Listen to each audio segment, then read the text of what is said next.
Yevgenia Belorusets is a contemporary Ukrainian writer, photographer, and artist. Her work, as she has stated, seeks to capture some of the aspect of the historical reality of Ukraine that, for all of its scale and significance, remains in shadow, unseen. The stories collected in Lucky Breaks, which appeared in English translation in 2022, focus on how traumatic events interfere with everyday life. They highlight the small, the accidental, the superfluous, the repressed, often combining conversational style with phantasmagoria. They also focus on women, for Ukrainian women are frequently unseen, forgotten in times of war, yet they are the very people who bear the traumatic scars of the past. Belorusets' stories and photographs examine how the war that began in 2014, with the Russian occupation of Crimea and subsequent conflict in eastern Ukraine, has affected everyday, ordinary Ukrainian women. In the story March 8th, The Woman Who Could Not Walk, an unnamed narrator recounts an astonishing spectacle she saw on March 8th, 2016, on the Maidan Square in Kyiv. A perfectly normal woman strolled through the holiday fair, posing for a photo. She buys a beer and gives it to a stranger, eats ice cream, shops at the souvenir stands. Our narrator approaches her after she sits on a bench. By that point, the woman had frozen, as if she had grown one with the bench, and her feet had all but turned to stone. First she was bemused, then grew frightened as the hours passed. Still, she could not move. She told the narrator that maybe it was the day, International Women's Day, that had caused her condition, because people pay attention to women only on March 8th. But on other days, women were left to languish without attention in some backwater, with no holiday in the heart and no sense of personal dignity. Or maybe, she says smiling, it's because she knows a certain secret.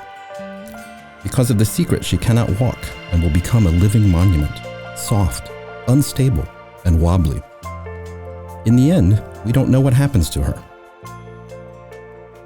Stories similar in tone feature a witch who catches all the babies in a Kyiv district with a mitt sewn from red and white cloth. A woman who despaired because she had been healthy for months and prayed to be struck ill.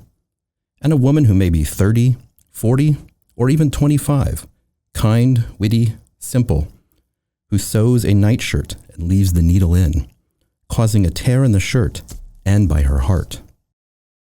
Other stories feature the war and its traumas more directly. In The Florist, for example, the title character knows flowers better than everyone and is as beautiful as her arrangements.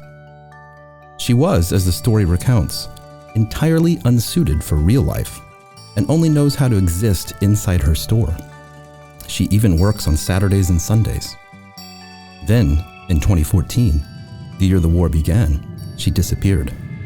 Her store turned into a warehouse of propaganda materials. Rumors circulated that she had joined the partisans, but no one could confirm or decide which side she fought on. The Manicurist also features a woman who disappears, this time a lonely woman who is loved by all her clients, but who no one gets to know. When a stranger starts working in her salon, he tells her former clients that she's sick and will be back soon. But as the story ends, we learn it's been 2 years and they're still waiting for her. The story My Sister might be the darkest of the bunch. It's summer 2014 in Donetsk. A family is deciding whether they should flee to Kyiv. As cars collect to take them, the narrator's sister cries out, "I'm staying here." The narrator muses that her sister has come to rely on the soldiers who have occupied their town, cooking for them, listening to them. Her life, her desires, dreams, and hopes, the narrator recounts, make sense only so long as our city was occupied by armed men, soldiers, unknowns. Then 2 men jump out of a car and take the sister away. She is gone for months, and we lost all communication with her, the narrator says.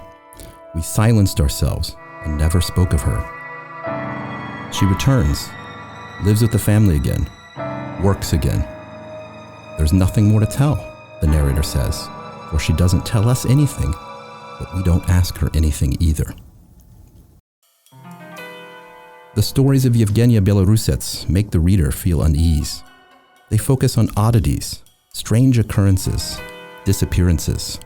They reveal how people vanish during wars, but don't provide details, forcing us, the reader, to fill them in and feel deeper unease.